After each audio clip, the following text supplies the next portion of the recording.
Good morning, good evening, and good afternoon.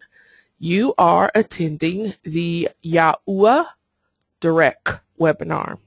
I am Ayana, and I will be presenting to you today. First, let us start out with a word of prayer. Ab Yahuwah, thank you so very much for allowing us to be here yet again, another day in our right minds and good health, in the safety and security of our homes and our environments. We thank you that you have gave to us abundantly and continuously in many, many various ways that we can't even comprehend. Ab, I ask if you could please bless us with understanding, knowledge, wisdom of your word. We ask that you please, through your Ruach, continue to minister to us as we go forth and dig deep into your word. Lastly, Father, I ask if you could please allow us to continue to strive to being good servants of you in all our ways, no matter where we go throughout the world and no matter who we meet. Thank you, Father, and we ask these things in your Kadosh name. Yahuwah, Aloy Ya'am. Hallelujah. All right, well, let us start with our statement scripture, which you can find in two places. The first one is in Yahuchanan 14, verse 6, and it is, Yahusha said to him, I am the way and the truth and the life. No one can come to the Father except through me. That word way is direct. Okay.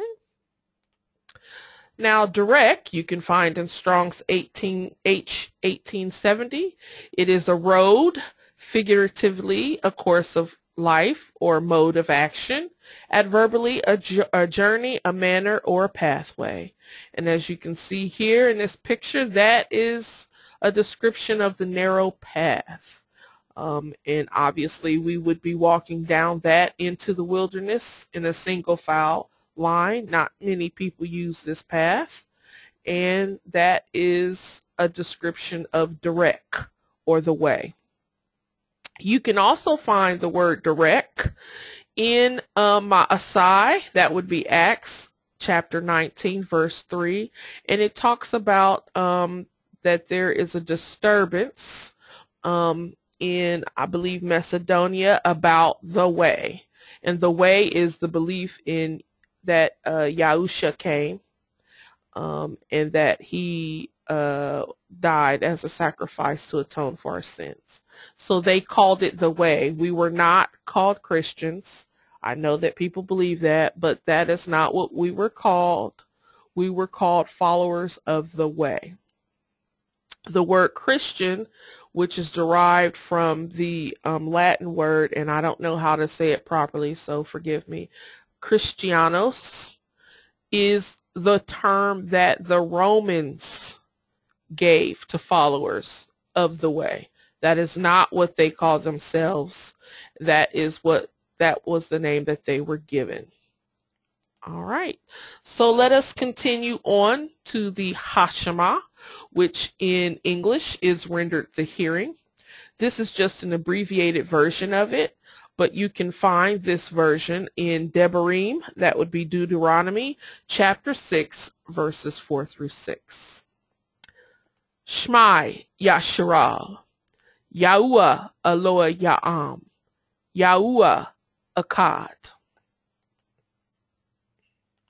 Ahab Yahuwah Eloah Ya'am, Labab, Nefesh, Ma'ad, Dabar Suah, Yaum Labab. You shall love Yahuwah, your Eloah, with all your heart, with all your soul, and everything that is within you, or your strength. These words I charge you with this day shall be in your heart. So today, I wanted to talk about Matthew chapter 24, and it is a that chapter is concentrated. The whole chapter talks about what will happen in the future. Okay, and it's Yahusha. He's prophesying about what's coming on, what's going to happen. And prior to what Yahusha says, his disciples actually come to him. They just, well, to set this up, just in the prior two chapters, 22 and chapter 23, what happens is that Yahusha has this, what I'd like to call a big showdown with three of the ruling parties in the temple, and that would be the Pharisees, the Sadducees, and the Herodians. And he has this big debate, and a representative of each one of the ruling groups come to him, and they challenge him with different things.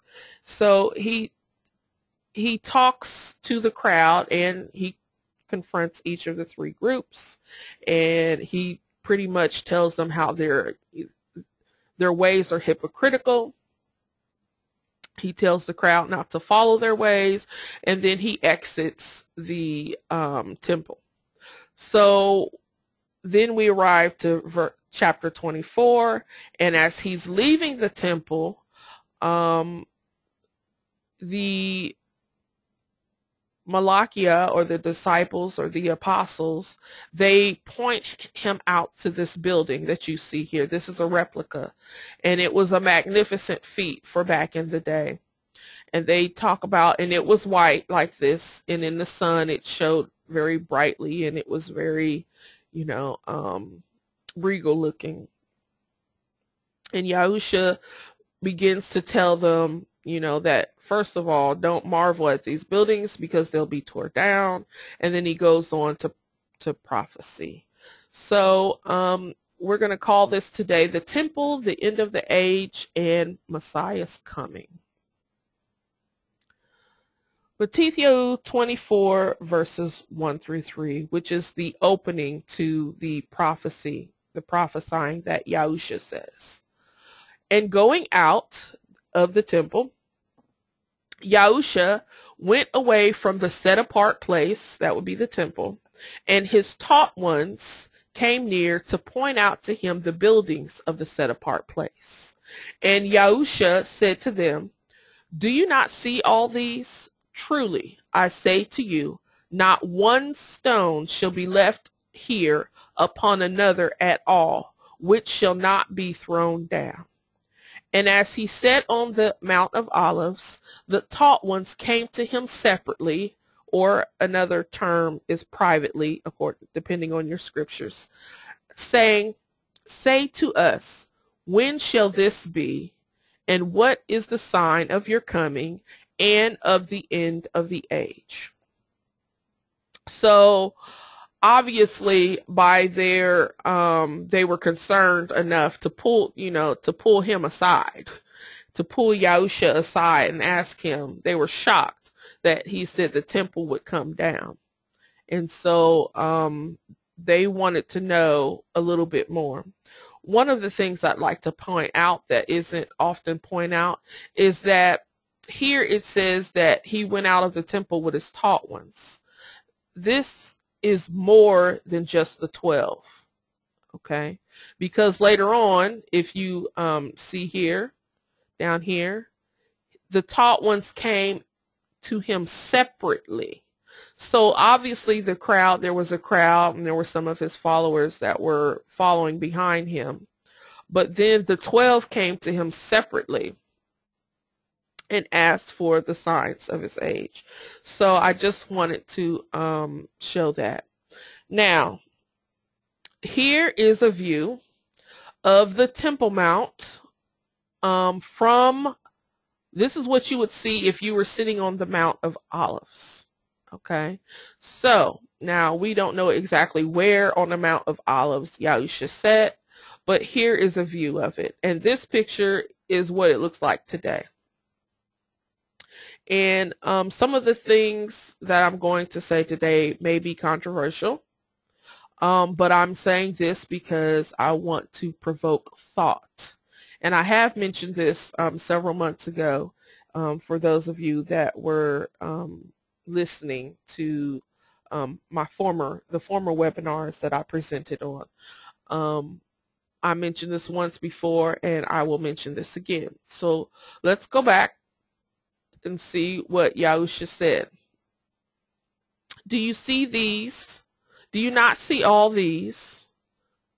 Truly, I say to you, I'm sorry, do you not see all of these? Truly, I say to you, there not one stone shall be left upon another at all, which shall not be thrown down. So looking at this picture, and this is what it looks like today, I am going to ask a provocative question. Do you really think that that is the same temple, same walls, same structures as it was back in the day of Yahusha? And I challenge you to think upon that, because I know, contrary to what Yahusha said, there is a belief that there's a wall there, or there's some structures there, that even the Temple Mount is still there from the first century, from 70 AD.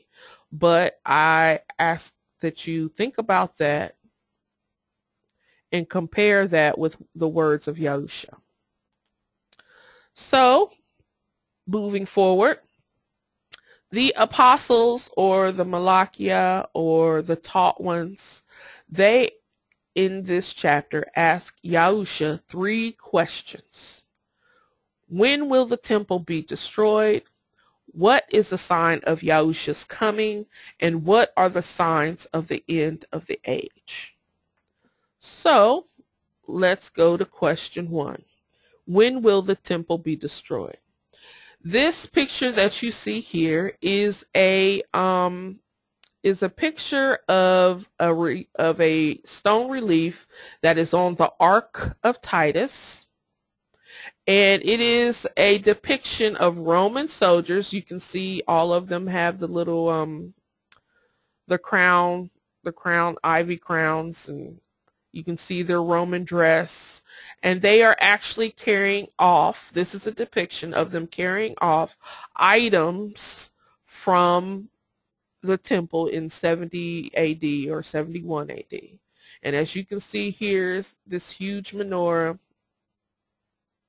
and so they're showing their conquest. Okay. And the answer to the apostles' question can be found in verses 15 through 26 of chapter 24 in Matithyahu. So, when you see the abomination that lays waste, spoken of by Daniel the prophet, set up in the set-apart place, he who reads, let him understand. Then let those who are in Yehuda flee to the mountains. Let him who is on the housetop not come down to take whatever out of his house. And let him who is in the field not turn back to get his garments. And woe to those who are pregnant and to those who are nursing children in those days. And pray that your flight does not take place in the winter or on Shabbat. For then there shall be great distress, such as has not been since the beginning of the world until this time, no, nor ever shall be. And if those days were not shortened, no flesh would be saved. But for the sake of the chosen ones, those days shall be shortened. If anyone then says to you, look, here is the Messiah, or there, do not believe. For false messiahs shall arise, and they shall show great signs and wonders, so as to lead astray, if possible, even the chosen ones. See, I have forewarned you. So if they say to you, Look, he is in the desert, do not go out. Or look, he is in the rooms, do not believe. So there is a very common, very prominent misconception, and I want to make something clear. Yahusha is speaking prophetically, okay? But there is some portions of this chapter that pertained to when the temple would be destroyed, specifically to when the temple will be destroyed. And these verses are it. And the key to these verses are here in bold. For then there shall be great distress, such has not been since the beginning of the world until this time. He's talking about when he's speaking. Okay? That means that what he's talking about, fleeing toward the mountains, you know, nursing children, distress, all of that is pertaining to when the temple will fall. Okay? A lot of people, and this is going to be contrary to popular belief, but a lot of people believe that this too also pertains to that this part is prophetic. Now, it was prophetic when Yahusha was speaking it, but since the temple has been destroyed, this is no longer prophetic. This portion of chapter 24 has happened. Okay? Not since the beginning of the world until this time. No, nor ever shall be.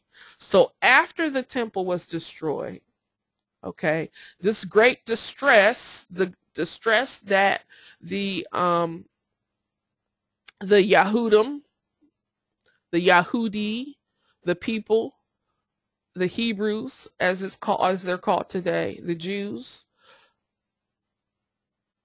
that won't happen again. No, ever shall be.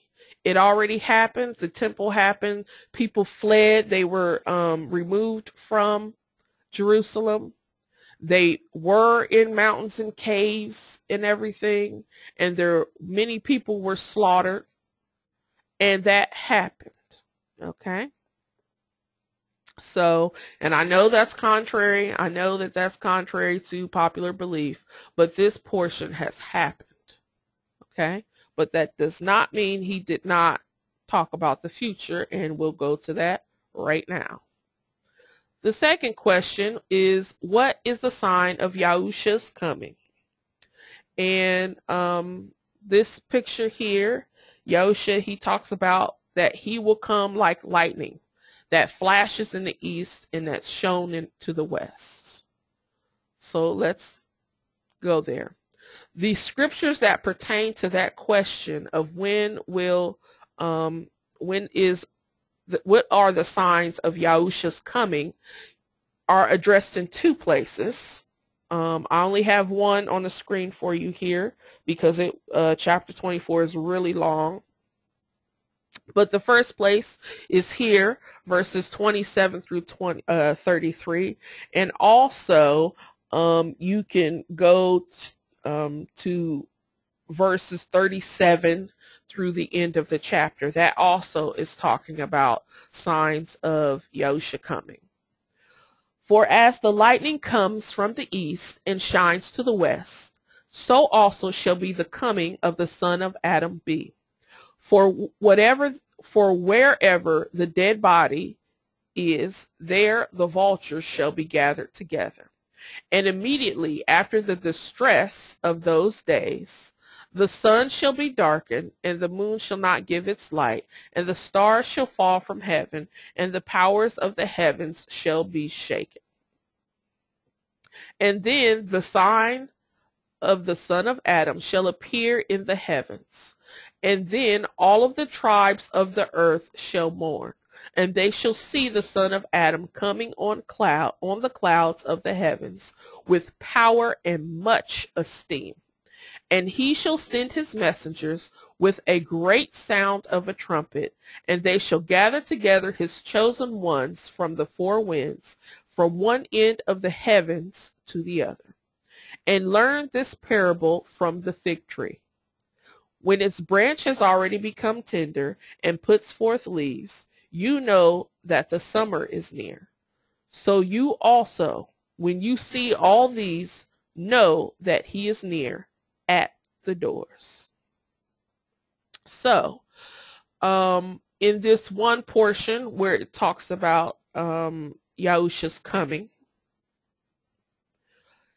he is talking about future, past the temple, past the time of the destruction of the temple. He is talking about when he comes back in the distant future, distant from the time he's speaking, because obviously, it's over 2,000 years later, and this has yet to happen.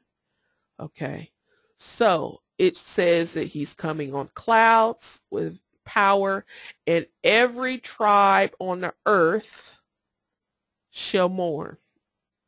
The sign of the son of Adam shall appear in heaven, and then all the tribes of the earth shall mourn. So this definitely portion is prophetic.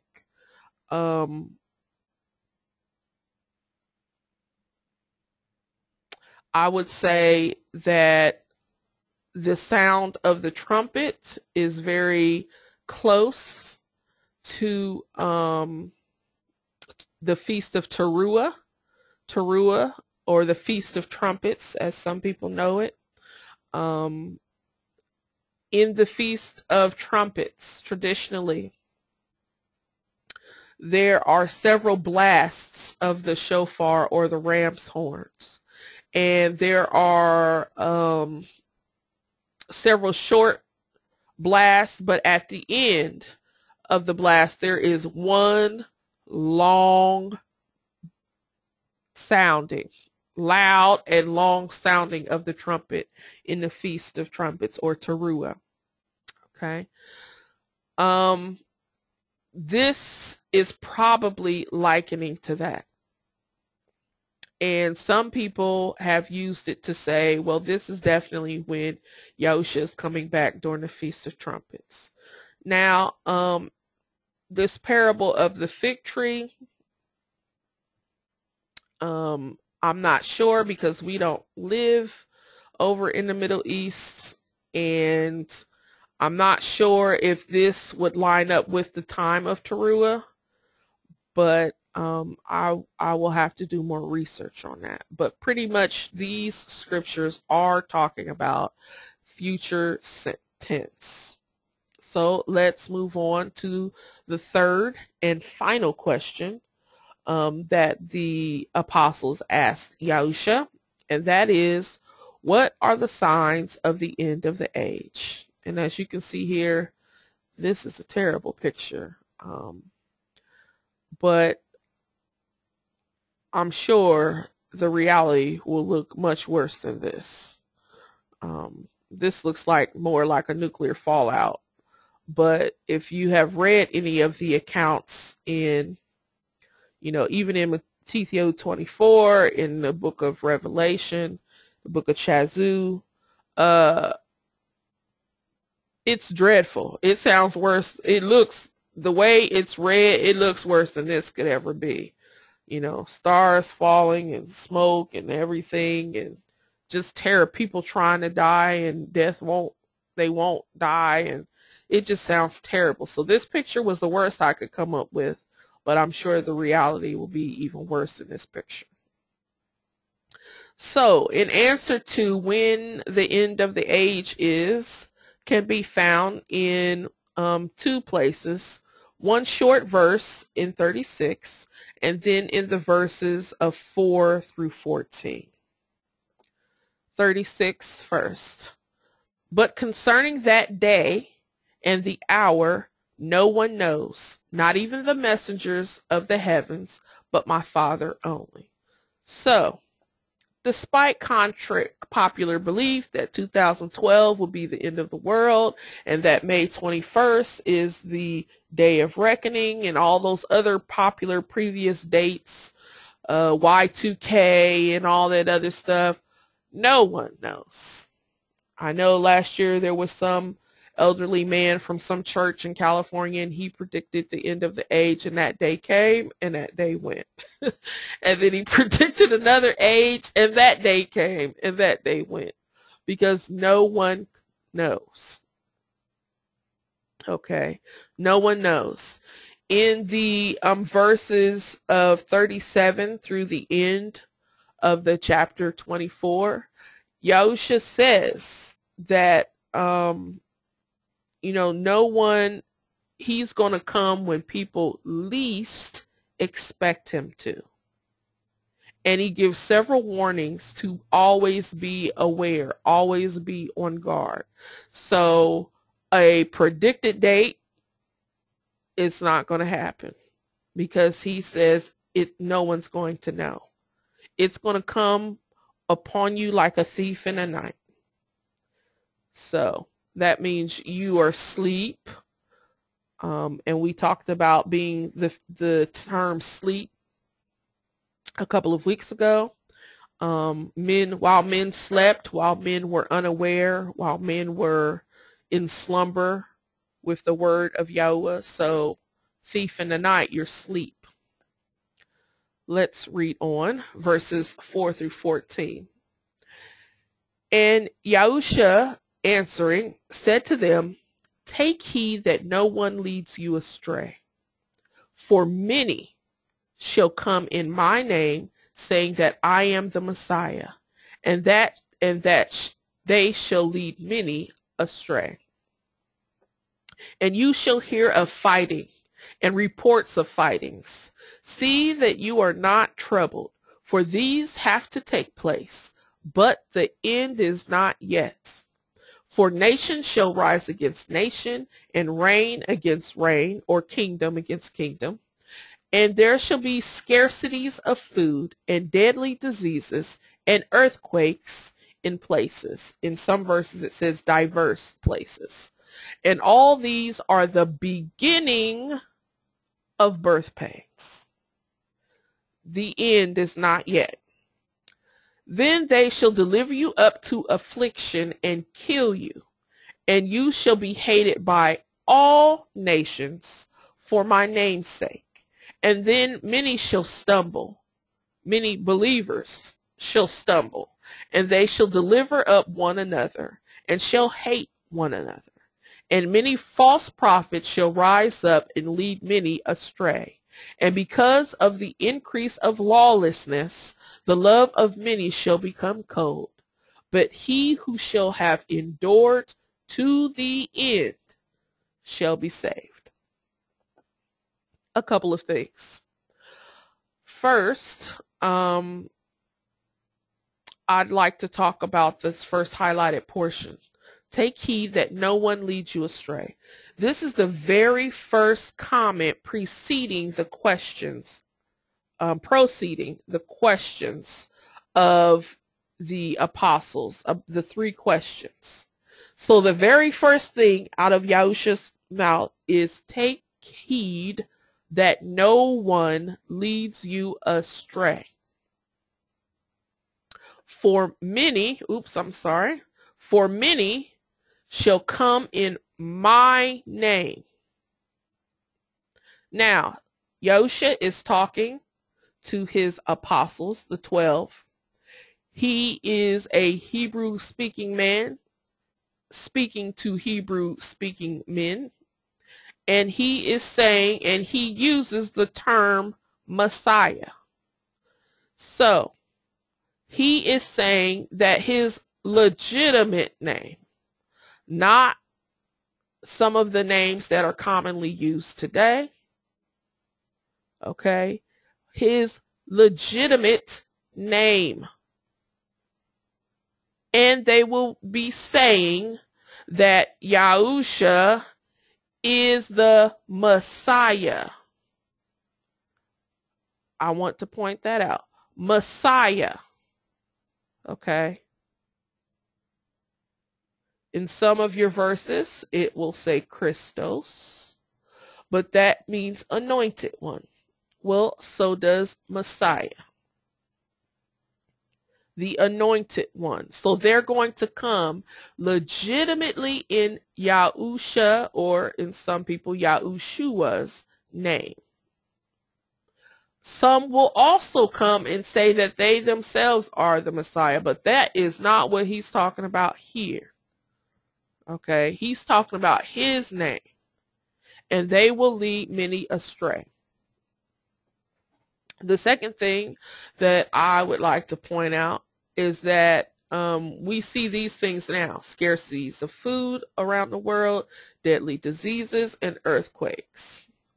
And yes, a lot of us believe that we are in the end times, and I believe that too. But he says it's the beginning of birth pains. So that means it's going to get worse, which means the end is not yet. Okay.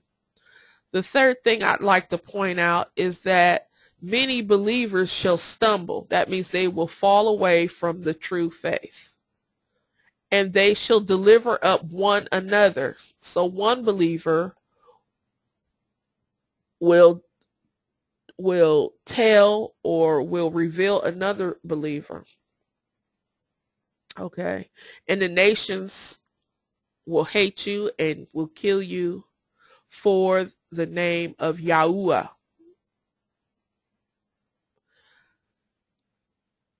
And lastly, the last point I'd like to make is he who shall endure to the end shall be saved. Not be saved in the beginning. This is for the people who believe that they are going to be raptured out, is the popular term. Okay, before all this stuff befalls. That is not what it says here. That is not what it says in the book of Revelation. Okay, endured. That means they already went through to the end, whether it's the end of your life or the end of the age or whatever it is. Those people shall be saved. And it does not mean saved from death, because he just said they will kill you. He means saved for everlasting life. So, this is the end. I just wanted to review. Let's go back to those 3 questions.